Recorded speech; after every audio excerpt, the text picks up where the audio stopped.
Hi, everyone. Yeah, so you stole my thunder by saying the title. Well, let me say it again. We suspend this program for an important announcement, and the announcement is, and let me just toggle the screen sharing. And I'm just kidding, by the way. That's no surprise for anyone, is that AsyncTask is getting deprecated in API level R, which is now known as Android 11. And of course, developers didn't have to wait until it happened to find better ways of dealing with async work in their apps. But in any case, in case you were wondering, one of the listed replacements for async task in our documentation is this cryptic Kotlin concurrency utilities, which is, of course, nothing else than Kotlin coroutines. And it's not a surprise that we're going to talk about coroutines today. It's been increasingly the focus of my team to explore and deliver solutions based on coroutines in the form of new APIs, samples, code labs, and documentation. In fact, many people in Android and broader at Google are falling in love with coroutines. But why? Why is this technology so different than the others? So I tried to keep the list short, as we're going to discuss some of it in a more practical examples. However, the unique properties of coroutines make them especially well suited for Android. Structured concurrency helps developers scope the work to the application component's life cycles and prevent work and memory leaks. Coroutines are callback free, so top-down code is much easier to read and reason about. The cancellation support and natural exception handling help handle error cases gracefully in your apps. And finally, many coroutines can run on a single thread, suspending their work instead of blocking, making them fast and lightweight, which is especially important on memory-constrained devices, such as mobile phones. So we believe in coroutines on Android so much that we decided to put them as the fourth great reason to adopt Kotlin in your Android app. So this is a preview. We're going to be updating our site in the coming weeks. But we love Kotlin already for its expressiveness, for the type safety with the null safety with the type in the type system. We like that it's interoperable, so you don't have to rewrite your apps. And then, the fourth reason really is coroutines nowadays, which has been stable for over a year now, and more top applications, top developers on Android are actually using it in their apps right now. Okay, but let's talk about more practical examples. So a great API to look at is WorkManager from the Jetpack libraries because it comes in all possible flavors for background execution. Now, the most basic one, simply called worker, already calls the method that does your work on a background thread. So it does most of the work for you, right? So you can do blocking operations like reading from a database, then uploading something to a server, and then writing the result to a database again. At first glance, this code actually doesn't look too bad. It's easy to read, very explicit in what it does. One problem here is that we're only allowed to do synchronous requests here. The moment you need to use an async API or parallelize things, it will get really ugly. You would use things like countdown latches, or basically you would get tangled in a massive multi-threaded code very quickly. And another problem is that WorkManager can order to stop the work at any moment in the onStopped method. And while we could just add checks every other line of code, which is not a great solution, but it works, imagine for a minute that, let's say the method upload server actually does 3 or 5 long-running operations to complete. They're nested deeply. How do you pass in a signal, a stop signal to it when it's in the middle of doing its work? Well, clearly this example leads nowhere, even though it has natural exception handling and it's easy to read, top-down sequential code. But it's really not great to work with if you think about it. Okay, so let's try something else. A common way of dealing with asynchronous requests are futures, the various APIs that we basically call futures in different languages and frameworks. For example, the listenable future class from the popular Guava library. Now, there's another version of our worker called listenable worker that expects exactly that, a listenable future. So let's try it. Now, assume we have some background executor and we submit some work to it as a Lambda. Already starts getting complicated. And we get a listenable future of data back. We, of course, can't get the data directly, so we're going to have to deal with these wrappers everywhere. Now, for chaining the next operation, I look up the correct utility function, and it looks like it's transform, then make it depend on the previous one, submit a lambda again, get a listenable future back. Not ideal. The nice things, we get cancellation and error propagation for free. Not so nice, everything else. Look how difficult it is to even find the actual work I'm scheduling here, the actual read from database, the upload to the server, and just to be able to reason about what's happening one after another here. Now, for completeness, let me just mention that there is also an RX worker available. However, that also comes with drawbacks of actually having to learn the RX Java library, the operators, and it simply can't escape Java language's limitations, making your code, again, have these long chained calls, making everything less readable. And finally, we get to the Coroutine land with the Coroutine worker. And of course, I assume here that our database and our HTTP client provide suspending versions of their APIs, meaning it suspend calls all the way. And now, even if upload to server, like I mentioned before, does 5 or more operations that are deeply nested, if it's suspend functions all the way, cancellation happens more or less automatically, as long as it was handled properly by the library authors. But that's not something I, as a user of this API, now have to worry about. Errors propagate naturally. Everything is sequential and readable. We're basically back to that first example where I can actually read my code top down, but it doesn't have any of the drawbacks of that synchronous call that we had back there. So did I come here to say that coroutines are really simple? No, I think they're ingenious, they're elegant, but they are fairly complex underneath. And what we as developers can do is, first and foremost, educate yourself, educate your teams.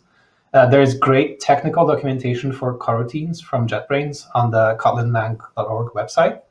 But also my team responsible for Kotlin on Android Outreach produced a ton of developer materials over the past few quarters. So articles, videos, code labs, and samples all make it easier sometimes to understand what's going on than reading dry documentation. But even then, I believe the whole trick to making coroutines simple for the user, in this case, the user is the developer writing the application code, is to move the ecosystem forward. And we have a huge job to do here, providing the necessary plumbing behind each API and the necessary tools to seamlessly work with coroutines. As in my example, I just assumed I have coroutine versions of the APIs I need, which enabled me to write just 3 lines of code instead of 20. Fortunately, all of that is already happening. We've already started with our own popular libraries, including Jetpack and PlayCore, with more to come. So going back to our example of reading from the database, let's talk about Room for a bit. Reading from disk, in this case, database queries, is a great example of one of the many things you should not do on the main thread. Room is an example of a library that gives you a suspend version of its calls out of the box. And other libraries are already adopting a very similar approach, including third-party libraries like Retrofit for HTTP client. Now, what's really nice about this is that this suspend function is main safe. What it means is that it is safe to call from the main thread or the main dispatcher if you're in a coroutine already, as it will not block it. The library takes care of moving execution to a background executor and returning the result. This might not sound like a huge deal, as someone could just make that with context call outside of the suspend function, like, for example, inside the viewModel scope themselves. But the fact that it is not needed reduces the cognitive load and chance of error from the API's consumer, so the user of your library. So make it your responsibility and not your caller's. Room does another thing well, and that's not only providing sane defaults for the background executor, but also giving you a way to change it. This will not only come useful if you want to share some executor that you already have in your app, but especially when you need to replace the dispatcher for tests. And by the way, Room is a Java library, so it takes executors, but their role is almost identical to coroutine dispatchers. So naturally, there are methods to translate between the two built right into coroutines. Going back to your hypothetical own API that we're building that's supposed to be coroutine friendly, You can do something similar by just remembering to not hard code one of the dispatchers into the function call, but rather making it configurable. And that will also save you from some very cryptic errors that you can get in tests, especially when you use run blocking tests. And if you've ever seen the error, this job has not completed yet, that might be the cause if you're switching dispatchers and not using the test dispatcher. Now, usually, of course, you won't be building your API from scratch. So maybe you have a Java-based library already, or maybe you're just trying to adapt a third-party library inside your code base and adapt its API surface to coroutines. So in those cases, I guess you have two options. The first one is first check if an adapter is available in the coroutines library for the future type that's used by the library. So there are integrations ready for you to use for things like Java 8 completable futures, Guava listenable futures that we talked about before, and a class called Task that's used by Google Play Services for delivering asynchronous results. So these are all extension functions that you can use to easily adapt existing API to a suspending function and just use it. If you do not find an adapter, it's usually pretty easy to write your own. Simply use suspend cancelable coroutine and call the continuation resume or resume with an exception from a callback. Of course, simple doesn't mean I didn't ever make a mistake writing it, as I learned when I tried running this through some tests. I got exactly the same dreaded job not complete error as when I didn't change dispatchers for tests. And it turns out I missed one important part. For my API, I couldn't control the dispatcher. That was the API, I had to work with it. But I could create tasks that are complete from the start. I just needed to add a fast path to my suspend cancelable coroutine. And so even without actually going into the suspend cancelable block, I check if the task is already completed and eagerly return the result. For a full solution, I suggest you actually take a look at the tasks adapter in Coroutines, in the Coroutines library that I mentioned. This code is almost one-to-one. I made it a little bit simpler for the slide. But the one in the library actually takes cancellation into account as well. So I talked a bit about one-shot suspend functions that simply return a result. So let's move on to something even more interesting, flows. Now, in the previous section, I've drawn a parallel between futures, we know from other frameworks, and suspend functions to illustrate a point.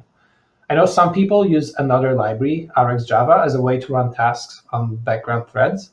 But I avoided mentioning it back then on purpose, because I think it's more analogous to Flow and not to suspend functions. Both can be used to model streams of data. However, Flow builds upon the foundation of coroutines and everything that I mentioned that we liked about it. So inherits some of its best properties, such as cancellation, structured concurrency, exception transparency, and even natural back pressure handling through suspension points. And going back to our room database, with a simple change, I can make it return a flow instead of having a suspend function that returns a simple result. And I think it's best to show in a very visual way what this can actually help us achieve in applications. I wanted to show you a new tool we have in Android Studio 4.1 that lets me edit a database live in a running app. It's called the Database Inspector. And let's hope the video works well here. I'm going to pause it for a second just to switch to better quality, since it defaults to low quality, and I'm going to play it twice. So here I have a simple app running, compiled from our room with a view called lab, and the view shows a list of words coming from the database. Now, if I go into the inspector and modify a value in the database, the UI updates automatically, immediately without restarting the activity or anything like that. So that's definitely cool, and this wouldn't have been possible as easily with a suspend function. That's because observing a flow lets the app react to changes when the database emits new data. So how is that different from RxJava, though? Conceptually, it's not really that different, other than having the whole stream processing built on the same coroutines foundation that I've mentioned before, with all its benefits. OK, then, so how is it different from LiveData? The original code lab that you can find online uses LiveData to observe state changes from the UI. And it works exactly the same. So the short answer is it makes little difference in this specific case, but the full answer is a bit more complicated. So let's dive into this. Conceptually, LiveData is a value holder. It always holds a single value that can be written to and read at any moment. What follows from this is when an observer connects, they will only see the latest value. And even though there might have been intermediate values before that, what's important is only the current latest state. With normal called flows, it's different. A flow doesn't have a value outside of being collected, and it will deliver all the values emitted into it, unless it's configured differently through operators such as conflate, which is one of the strategies for dealing with consumers that are slower than the producer. In our situation, the UI doesn't care for any previous states. It is only responsible for showing the latest. So it's fine to use LiveData, but Flow can be more appropriate in the lower layers of your application, where maybe for other operations you cannot afford to lose some values. By the way, notice that I said with normal cold flows. So are there any other kinds of flows?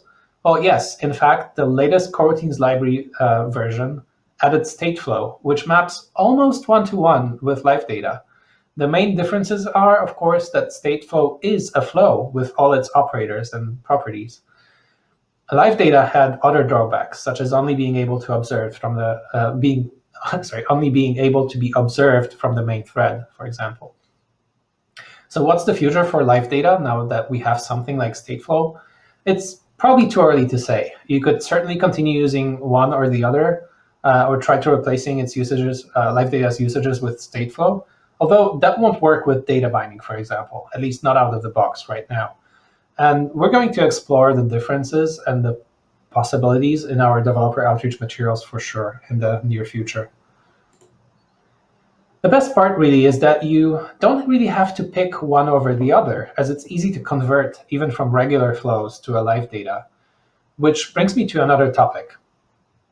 Some of you know that similar to a view model scope, a coroutine scope that is active as long as the view model is alive, we have lifecycle scopes that are alive as long as activities and fragments are running.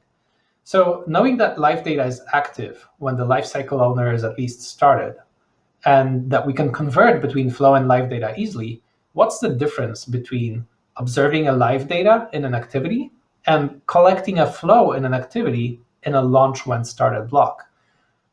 At first glance, they seem to be the same. However, semantically, they're a little bit different. So the first one, the one that uses Flow as a LiveData, cancels the flow collection when there are no active observers, which means when the activity is in the stopped state. The second one uses a pausing dispatcher, which pauses execution when the activity is not started, but only cancels it when the activity is destroyed. This is stated clearly in the documentation, but it tripped me up when I first used it anyway. Now, for a normal cold flow, that can handle back pressure, that's probably not a problem. But not all flows are created the same. Similar to how you can convert single-shot callback APIs to suspend functions, there is a flow builder function that lets us convert callback or listener-based APIs into a flow. So here we take Android's location API that will keep sending us locations in a regular, very short interval whenever it's active. In this sense, the source of our data is hot, even though the flow is cold, in the sense that the builder block will be executed every time the flow is collected, and a separate instance of the location listener will be installed. But because the backing API doesn't handle any type of back pressure, for the purposes of back pressure handling, the resulting flow can be treated as hot. Sorry, it looks like wrong slide got in the way. Okay, so now if we combine it with the pausing dispatcher using the lifecycleScope, let me just change the quality here. This will not work as expected. So here I have an activity that basically listens to a flow that gives it location events and displays them on the screen. Now, while the producer is active, it supplies locations, and the coroutine running here in this activity is showing them on the screen, which we're seeing in the logs. But now when I navigate to another activity, the previous one goes into a stopped state. What we see here is that the dispatcher paused execution, so the values are no longer collected from the flow. However, the producer keeps churning in the background, getting locations and putting them in a channel, with no one reading them until I come back to the previous activity. Now, this not only wastes CPU, battery, but if configured improperly with an unbounded buffer, could start filling up the memory. So handle with care. So be careful, learn and understand how things work underneath to not repeat my mistakes. There's one more thing that I wanted to mention, and that's shared flow. Next to state flow, this was another highly requested feature for flows, to be able to take a flow and share it between multiple subscribers. And in fact, state flow will inherit from shared flow when it's ready in future versions of Coroutines. So in the case of our location flow, for example, instead of having a cold flow that attaches a new listener to the API whenever a new collection happens, we could just call share in on a single flow and then let it be collected wherever needed by multiple observers. This is especially useful for sharing expensive or hot sources, maybe something like a Bluetooth connection or location like we saw in the example. Especially interesting is the while subscribed option that you can pass into the share-in operator, which will free up the upstream producer whenever there are no subscribers to actually get the data. But that's all something to explore once it's more ready. So thank you. These are definitely interesting times, not only for Android developers. Did we find the holy grail for async frameworks? Perhaps. With the recent additions like stateflow and shared flow, we can see things are a bit still in flux, but that's a good thing. The thoughtful, intentional design by the Coroutine authors that responds to use cases is what gave us what we have already. At the same time, if Coroutines answers your use cases right now, there isn't a better time to jump on the Coroutine train and see it work in your app. So I tentatively made this the last slide, but we're a little bit early. So let me tell you about one more thing, and I don't have great slides for it. But I wanted to talk a little bit about R8. Now, there's an exciting thing happening in R8 right now, especially for library authors, and maybe even especially suited for people who want to build APIs using coroutines and extension functions. So R8 is getting support for rewriting the Kotlin metadata. Now, Kotlin metadata is what essentially makes all this machinery work in the Kotlin compiler so that it actually knows what the right return types and parameters are for the suspend functions, which look a little bit different in the JVM bytecode than the signatures that we normally write. And so if you were trying to shrink your library before, and R8 was changing the identifiers, changing the names of functions, of parameters in your library, it would mess up it will create a disconnect between what's in the Kotlin metadata and what's actually left in your library, because it didn't understand, it didn't know how to rewrite the Kotlin metadata. Now, as I said, we're getting that support. So if you need R8 to shrink your library before delivering it to your users, if you need to obfuscate it, if you want to make it smaller, please try it out. It will be coming out gradually in new Android Studio versions. It's very early, so please test it well before you use it in any kind of production. Even a few weeks ago, we've been having huge rewrites of that functionality to enable even more use cases and get rid of some bugs. And if you want to try it, like I said, you will need to stay on the latest canary versions of Studio to start gradually getting that support. And you will need to make sure that you keep the Kotlin metadata in your keep rules. And once this is stable, once this is really ready for production, you will hear from us for sure in blog posts and announcements from the Android Studio team. So thank you, everyone. And it looks like I'm really early, so we have time for questions. Let me actually get back here. So I'm on the chat. I don't see any new messages.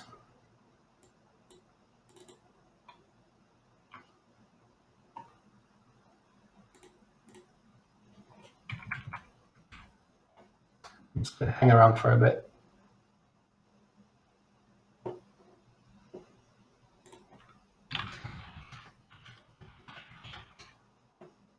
Also check the Slack if I'm there. Let me...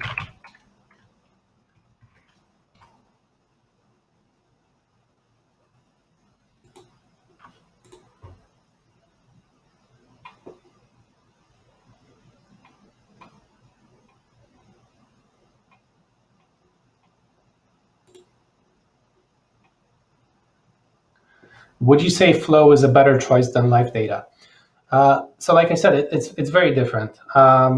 LiveData is a very, very, very simplified case of a state holder. And so it definitely doesn't have all the functionality of a flow. And you only basically use LiveData if you're interested in the latest state. If you want to actually process a stream, getting all the intermediate steps, you would use something like Flow.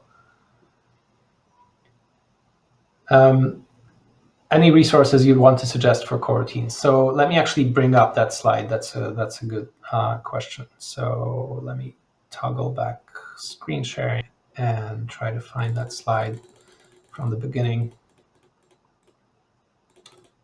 Here we go. So these are only some of the things that we've produced. So obviously there are more talks from Googlers from conferences like Kotlin Conf.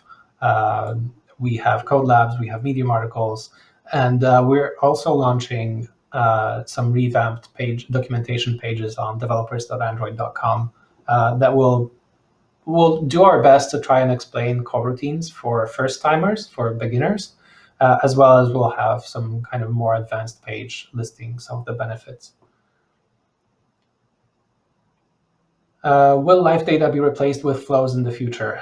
So I touched on that in my presentation. Stateflow is probably the best candidate for that, as it has almost or even more functionality than LiveData.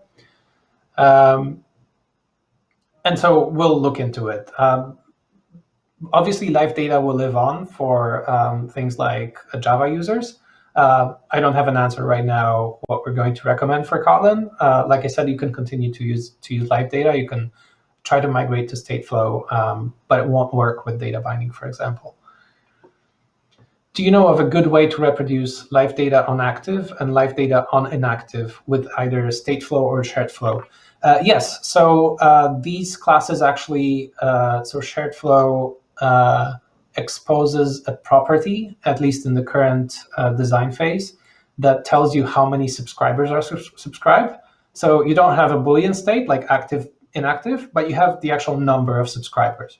And it's actually a flow. So you can react to that flow. You can collect that flow and react to the number of subscribers and, for example, shut down some expensive operation if no one is listening. Thanks for the good words about the talk. Sorry it was so short. I was actually worried that I will run over time. With Jetpack Compose, we'll also have support for Flow, Share Flow, and State Flow. I mean, definitely, I don't know the details. To be honest, I haven't worked with Jetpack Compose that much myself yet. However, it is built in Kotlin. It is Kotlin first. And so if there are any places where coroutines or Flow fit well with the Jetpack Compose architecture philosophy, then I'm pretty sure the team are considering that right now. It's just a matter of the right use case and you know, figuring it out. So next question. I'm using Stateflow instead of mutable LiveData exposed as Flow. What would be the benefit of switching to shared flow once released? Stateflow instead of mutable LiveData. So shared flow has some more things you can do. For example, it supports replaying multiple values. So Stateflow always carries one value, always the latest one. So it's like a conflated flow, right, out of the box.